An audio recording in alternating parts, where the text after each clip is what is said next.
Assalamualaikum warahmatullahi wabarakatuh. Selamat pagi.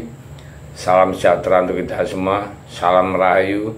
Salam untuk saudara semua yang ada di dalam maupun di luar negeri. Semoga berbahagia. Sedang yang menjalani sakit mudah-mudahan cepat sembuh, dan yang bekerja mendapat rezeki yang banyak dan berkah. Amin.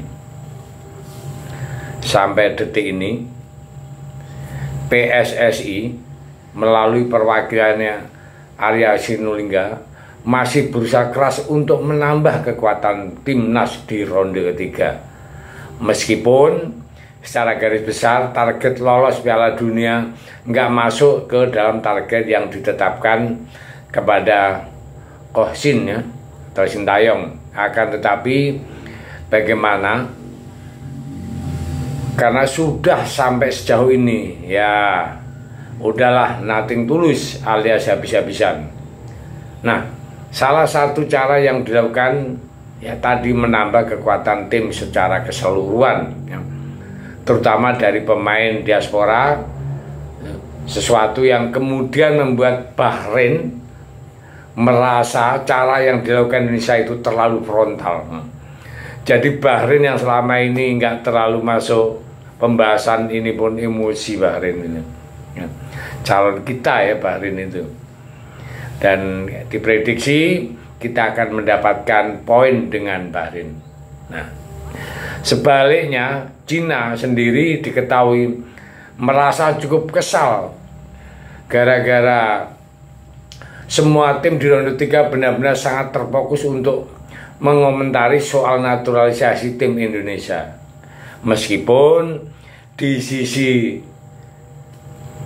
lainnya, Cina sendiri mengakui kalau dalam beberapa tahun ke depan Indonesia bisa menjadi ancaman serius bagi tim-tim besar di Asia.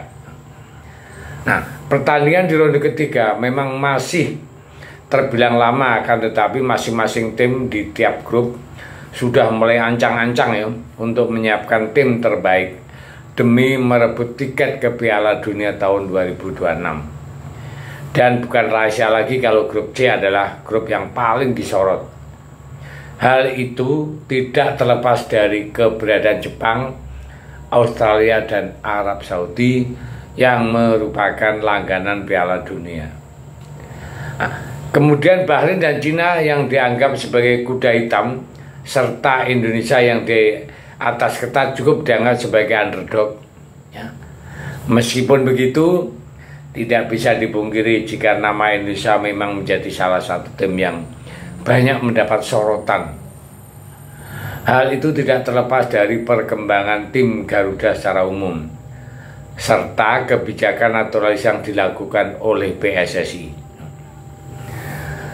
Gimana ya gencarnya manuver PSSI yang dalam merekrut pemain diaspora dari Eropa ya.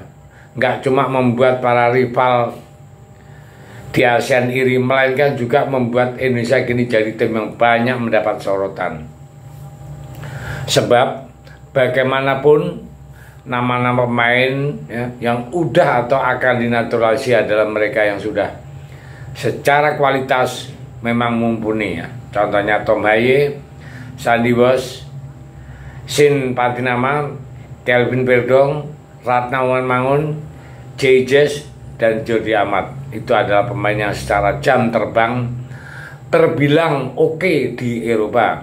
Nah, kemudian talenta muda macam Ivar Jenner, Justin Hubner, Nathan Joaon, Rafael Struijk, Elkan Bagot, nah juga dianggap sebagai prospek cerah ya.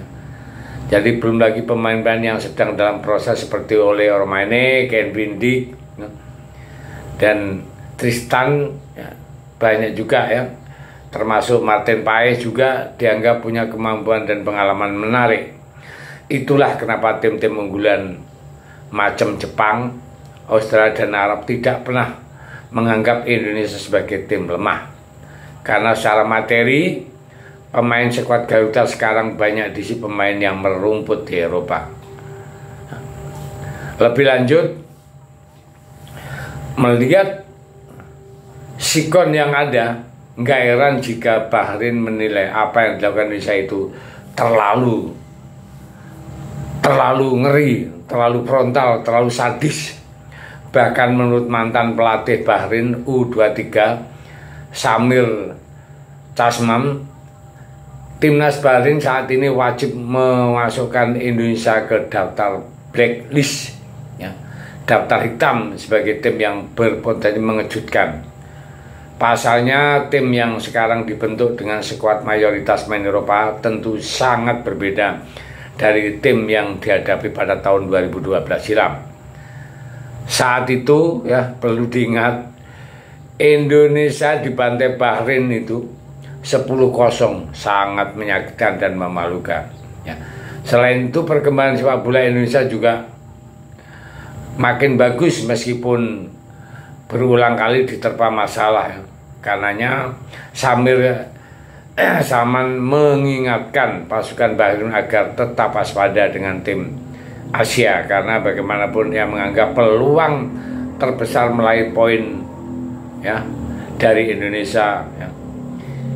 Itu tahap semua pertandingan akan berlangsung pada level tinggi dan kita juga harus membuat performa terbaik dari semua tim yang ada.